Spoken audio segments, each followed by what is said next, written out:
One of the beautiful things about Fire Emblem is that though the game is simple enough to pick up and play, there's a surprising amount of depth to it, from weapon attributes to class-specific weapons to, of course, skills. Yes, skills are a big part of Fire Emblem, or at least the games that have skills, and Fates is no different, whether it's bringing back old skills that have become series staples at this point, or brand new skills that were exclusive to Fates. The new skills in Fire Emblem Fates were plentiful and really helped to make the battles more exciting, either by giving characters a serious edge or making the enemies much tougher. But with all these new skills, which of them were my favourite? Well, that's why we're here today, so join me whether you side with Nohr or Hoshido as I count down my top 10 favourite skills in Fire Emblem Fates. Now before we begin, I need to make a few things clear.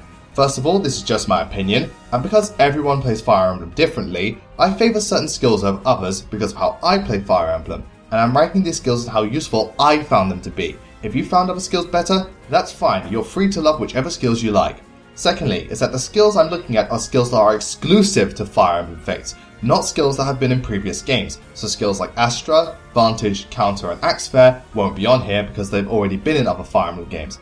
And finally, I'm not looking at any of the amiibo skills or DLC skills, so skills like Ignis, Aether, Gale Force and the holy grail of skills, Warp, won't be on here as well. And with all that cleared up, it's time for us to give it our all and show both Nohr and Hoshido what we're made of. And considering actions speak louder than words, these skills will echo as far as the nations of both Elib and Tellius.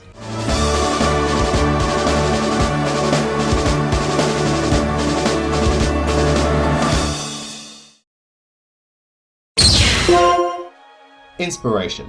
How fitting that we start off this list with a skill that's most synonymous with everyone's favourite Fire Emblem cinnamon roll.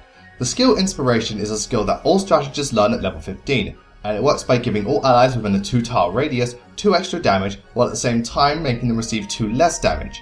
This by itself is a pretty good skill. I mean, getting to deal more damage and receive less is always good even if it's just 2 damage, but I feel that it works very well with the nature and overall role of the strategist on the battlefield. Since the strategist is primarily a support unit, they're going to be assisting allies either by healing them or using other staffs for boosts and debuffing enemies. Most of the time I place my strategist close to my units but not right behind them in order to avoid enemy attack, and because of the range of Inspiration's effect, being able to support allies with these additional buffs is surprisingly effective. Elise is the unit I find makes the best use out of this skill because, well, she's my favourite Fire Emblem medic, but other units like Forest can really make this skill effective as well. When out on the battlefield and fighting down hordes of enemies out for your blood, you're going to need a little bit of inspiration to keep your morale up, and well, the skill Inspiration does just that. While the skill isn't a game changer, it serves its purpose and it's perfectly fitting for the strategist class, though to be fair, I get more than enough inspiration just by seeing Elisa's adorable little face. Live to Serve. Even though weapons were made unbreakable in Fates, the same rules did not apply to staffs, though to be fair if that were the case it would be completely broken. Live to Serve, I feel, finds a nice balance between the two, and similar to the strategist, I feel this skill works best for its respective class. Live to Serve is a skill exclusive to the Maid and Butler class, and works by letting the user recover the same amount of HP that the ally is being healed by. Now this skill is very effective as it essentially gives you 2 heals for the price of 1, and since Maids and Butlers tend to heal a lot of HP, this makes keeping all allies alive much easier. Not to mention both Maids and Butlers tend to be units that are on the front lines rather early on and in the middle of the game, so being able to heal other allies plus yourself is incredibly useful. Now granted, some could argue this skill isn't that good if you don't use the Maid or Butler class, and as the game goes on, Maids and Butlers will be out in the front lines a lot less and won't be getting attacked. This is certainly true, but for the first 2/3 of the game, I found this skill to be irreplaceable, since I use Felicia a lot in all 3 pathways, and this skill is also learned very early on at a point in which you don't have many stars to spare, so even though it's not going to be useful all the time, for the point in the game where it's useful, it's very useful. Making sure all your allies are healthy and in the best possible shape is the sole duty of a Maid and or Butler, and their skill Live to Serve allows them to look out for both their allies and themselves. While the usefulness of this skill varies depending on how much you use the Maid or Butler, I find this skill to be very potent and perfectly suiting the type of role the Maid and Butler plays, making Felicia and Flora exceptional Maid sisters, and it makes Jacob one hell of a butler. Blow skills. Throughout Fire Emblem, there has always been a set of skills which have similar effects but were also different with each class. I mean, just look at the Breaker skills in Awakening. The blow skills are another version of this since each skill gives boosts to different stats, and different blow skills will be learnt by different classes, most of which are Hoshido classes funny enough. There are many blow skills in Fates, but they all do largely the same thing. give one particular stat a boost when the unit initiates the battle. This ranges from plus 40 hit rate with certain blow, minus 10 physical damage with armored blow, plus 20 critical rate with death blow, and so on. These skills are very useful during the player's phase when you're the one starting the fight, as often these skills capitalize on the stats that each class excels in. For instance, Duelist Bow gives samurais plus 30 evasion. With this in mind, it will often give you a serious edge in a battle even if it's just for one fight, as they increase your stats to the point in which you pretty much can't lose the fight, especially at high levels, and they also work great against bosses who are much stronger and difficult to face most of the time. I should also note that a lot of these skills are learned rather early on, or at least early on when a unit promotes, allowing you to have an overall more comfortable time dealing with the enemies. While the blow skills are pretty much useful once per turn unless you're using a dancer, they serve their purpose and help to capitalize on the strengths of each class.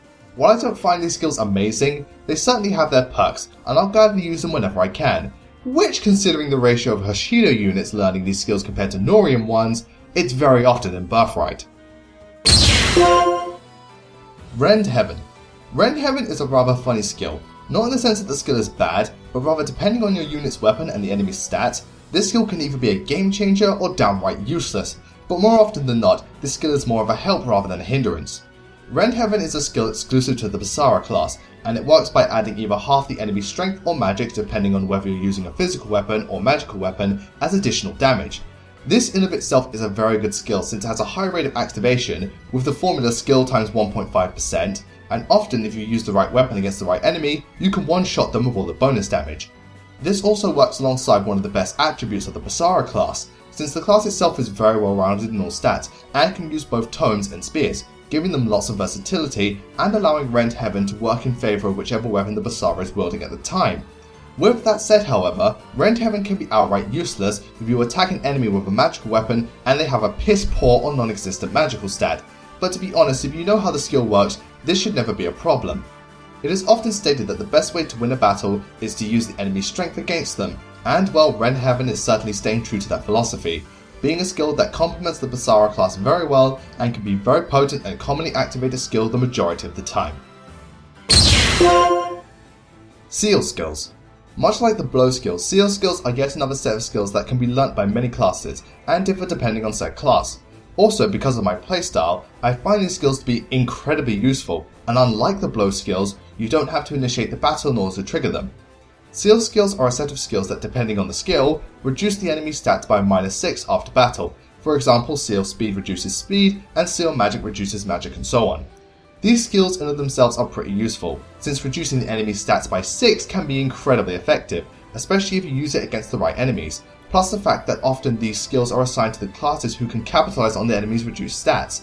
I mean, Dark Knights have Seal Magic, making them even better against magical units, and Spear Masters have Seal Defense, making them even better against physical units, which is the perfect segue into how these skills suit my playstyle. Because I'm the type of player that likes to block down Choke Point and Turtle in depending on the chapter, I find these skills great for dealing with hordes that attack units like Leo and Oboro, as they can often tank them and reduce their stats, allowing themselves or other units to take advantage of them and finish them off next turn. I also like how, just like with the blow skills, units often learn these skills quite early on, and I'll tell you, the early game enemies that get hit by these stat reductions are pretty much dead on arrival.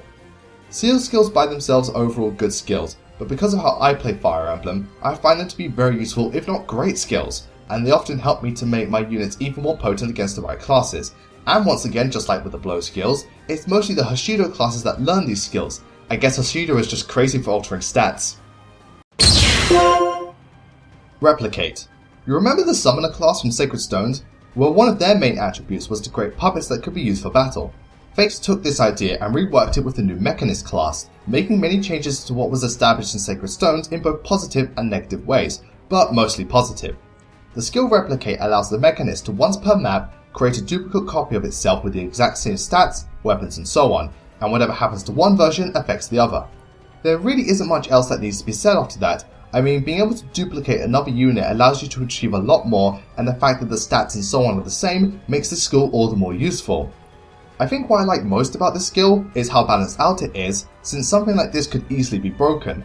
I like that you can only make one copy per map, and if the copy takes damage, so does the user, so if one version dies, they both die, making it so that you can't go nuts with this ability, but it can still be extremely helpful all things considered.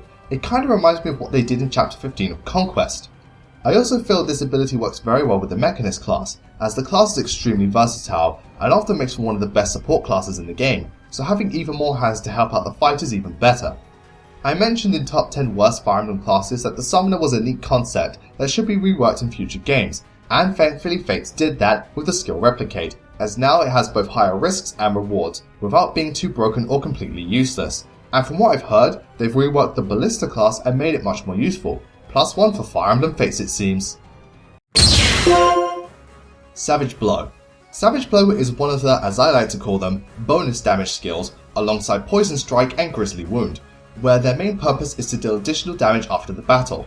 However, out of these skills, Savage Blow is unquestionably the best, and you'll see why once I explain what it does.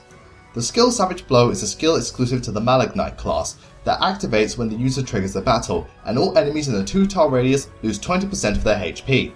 Now both Poison Strike and Grisly Wound do something similar, however they only affect a single enemy, whereas Savage Blow affects multiple enemies.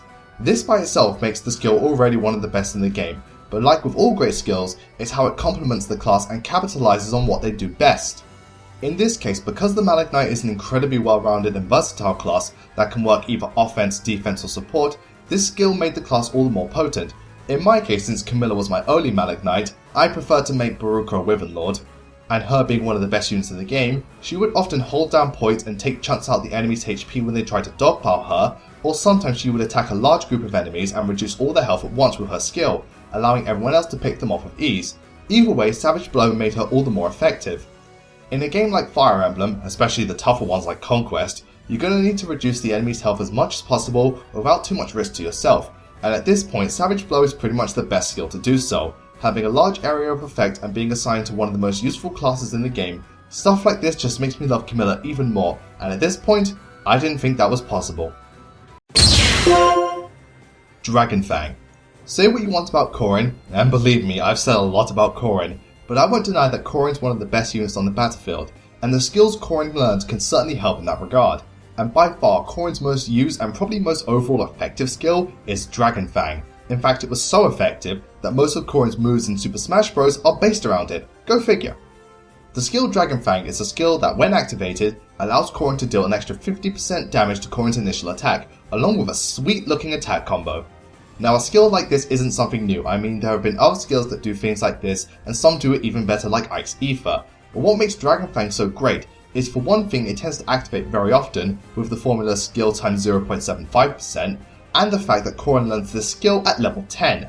With this in mind, Corrin can make use of this skill as early as chapter 6 or 7 and can one-shot most of the early game enemies, not to mention this skill remains useful throughout the remainder of the game, especially against tougher enemies and bosses. Also, depending on how you customize and implement Corrin's stats, this skill can activate more often and deal even more damage.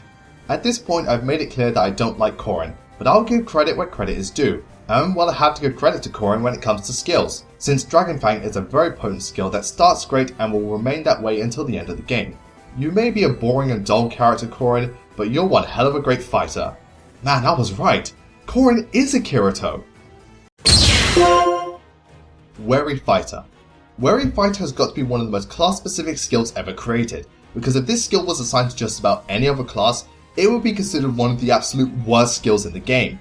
But thankfully this skill is exclusive to generals, and it works so well for them that without it, well, let's just say Conquest would be all the more difficult. Wary Fighter is a skill exclusive to the general class that prevents them from being doubled, but in turn they cannot double enemies. Now, like I said before, if this skill were to belong to any other class, it would suck. I mean, could you imagine Swordmasters, Assassins, Falcon Knights and Paladins not being able to double enemies? I sure as hell couldn't. However, because Knights and Generals aren't known for their speed, you know, unless you're either Oswin, Amelia or Gatry, this skill suits the class greatly and makes up for one of their biggest flaws. This is especially apparent regarding the Knights in Fates, since though Benny and Effie are great, neither of them are winning any speed contests soon, especially in the case of Benny. With the skill Wary Fighter, speed is never an issue, allowing them to stay alive even longer against some of their biggest threats like mages and tank even more enemies that try to dogpile them. Some could argue this prevents generals from ever doubling enemies, but let's be honest here, it's not like they were ever going to double any enemies in this game. It's rare to find a skill in Fire Emblem that isn't useful for just about any class, but Wary Fighter is certainly the exception. While the skill looks bad on paper, thankfully it's only for the one class that really needs it, making them more reliable and safer to use. I can't say this skill will work with every Fire Emblem Knight, but for Fates, it couldn't be more at home. Before we get to number 1, I'd like to do a few honourable mentions. First is Nohr Trust, a skill that lets Corrin copy the skills of supporting allies, which can be very useful but also very situational depending on the ally's skills. Second is Lunge, a skill that allows withered units to swap places with the enemy after attacking, giving them even more movement and often being able to isolate certain foes. Third is Trample, a skill that lets Knights deal an extra 5 damage to non-mounted units, which in the case of Conquest is a large majority of the enemies. And finally there's Natural Cover, a skill that lets Knights receive 3 less damage when fighting on tiles with terrain effects, further adding to their role as the tank of the team. And with that, on to the number 1 entry. Draconic Hex. While I'll be a Laguza's uncle, Corrin made it to the top of a best Fire Emblem list. Man, everything I've known is a lie. The grass is blue, 9 plus 10 is 21, and Radiant Dawn is the easiest Fire Emblem game ever made. Okay, I'm not that bewildered by Corrin making it to the top of the list, because like I said before, Corrin's great when it comes to gameplay, and as far as skills go, I find Corrin to have my personal favourite skill in Fates with Draconic Hex, a skill that makes Corrin the ideal frontrunner for the team and the ultimate unit to take down bosses. The skill Draconic Hex is a skill Corrin can learn if Corrin becomes a Nohr Noble that drops all enemy stats by 4 after battle. Now I bet you're all thinking, don't the Seal skills do the same thing? Well, kinda, since they do drop the enemy stats, but only certain stats, whereas Draconic Hex drops every stat by 4. With this skill, Corrin can turn every enemy that somehow manages to survive the fight into a shell of their former selves, since losing 4 points in all stats spells out big trouble for just about every enemy that is affected by this. Since Corrin is arguably the best unit on the field, and Corrin's Dragonstones make Corrin a very bulky tank, putting Corrin on the front lines and letting the enemy try to take Corrin down will result in them being taken down effortlessly the next turn. And considering I like to hold down choke points and turtle in, this skill is a perfect fit for my playstyle. Not to mention this skill makes bosses a complete joke, since Corrin is already one of the best units to fight bosses with, and even if they manage to make it through the first attack, the reduction in stats will allow just about any ally to come in and finish them off with less risk to themselves. And there you have it, Draconic Hex is my favourite skill in Fire Emblem Fates, well, not including DLC and amiibo skills, as it is a skill that is very useful against enemies, makes bosses all the more easier, and works very well with the way I play Fire Emblem, which is why it takes the number 1 spot of my favourite skill in Fire Emblem Fates. This has been CRASHX500. I wish you all a great night, take care, and don't forget, there's still time to vote for the 10,000 subscribers special. At the time of this recording, there are only 200 more subscribers to go, so get voting before time runs out. But until that time, since we've looked at the best skills in Fates, I feel it's time to tread familiar ground, but also be different at the same time, since next time we meet, we shall once again be looking at the skills in Fates, only this time, they'll be much more personal. Hey everyone, thank you for watching today's video. If you like this video, be sure to give it a thumbs up, and why not subscribe to my channel in order to keep up to date with the new videos that come out. For alternate video recommendations, I have first pointed to my last video, CRASHX500's asks, have Awakening and Fates ruined Fire Emblem, where I discuss whether or not Awakening and Fates have ruined the Fire Emblem series. Next up I pointed to top 10 Fire Emblem skills, where I look at my top 10 favourite skills from the Fire Emblem series as a whole, and for something completely different, why not check out my top 7 Smash Bros DLC characters, where I look at my favourite DLC characters from Super Smash Bros. For the Wii U and 3DS. Hopefully one of those videos will be to your liking. Once again I thank you all for watching, and I'll see you all next time.